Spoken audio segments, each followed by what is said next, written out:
Voilà, on avait terminé avec la dimension temps la dernière fois. Maintenant, il s'agit de préparer la dimension organisation, qui est en fait l'avant-dernière dimension à traiter sur notre cube. Pour traiter la dimension organisation, on va faire comme on l'a fait par le passé. On peut aller faire Edit organisation à partir des dimensions qui sont là, ou bien on peut aller ici à partir de notre dimension organisation, et puis on peut l'ouvrir directement. Voilà, par défaut, on n'a que Organization Key, et nous, on nous dit qu'on aimerait bien avoir une hiérarchie avec le pourcentage d'ownership et le nom de l'organisation. OK, alors on va renommer ça. Maintenant, vous savez faire la différence entre les deux. Je vais le laisser en anglais, hein. On avait fait pour le scénario, on avait indiqué les deux pour pas se mélanger les pinceaux. Voilà, pour l'instant, on va les laisser là. Et maintenant, je vais rajouter un nouvel attribut, et je vais simplement le chercher ici, Percentage of Ownership. Comme on avait fait en fait pour la dimension temps, par exemple, seulement ici, ben, plutôt que de prendre une clé, on prend directement un des attributs là.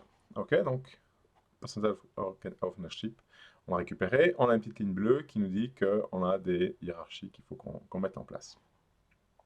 Je vais directement ici modifier organisation pour utiliser le organization name à la place de la key. Hein. Forcément, ce sera plus parlant pour les utilisateurs finaux.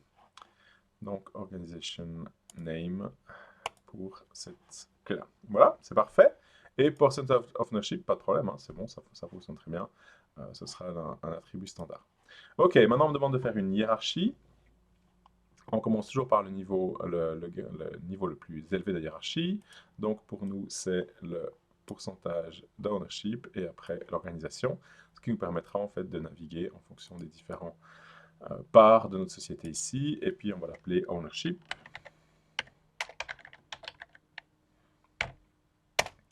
Directement. Voilà.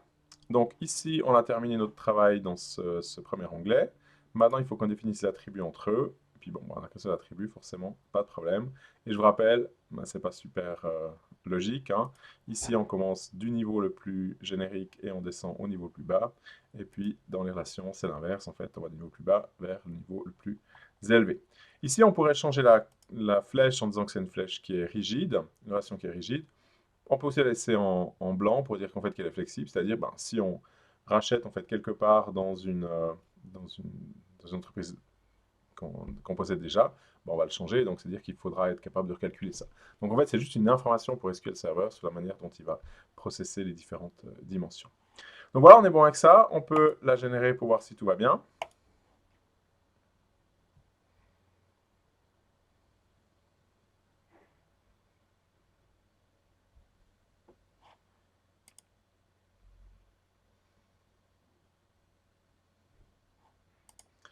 Ok, on ferme tout. Et puis, on peut aller voir avec le browser. On fait le reconnect éventuellement. On a bien notre hiérarchie ownership. Et puis, on a bien 25, 50, 75, 100%. Et le nom des entreprises que l'on possède.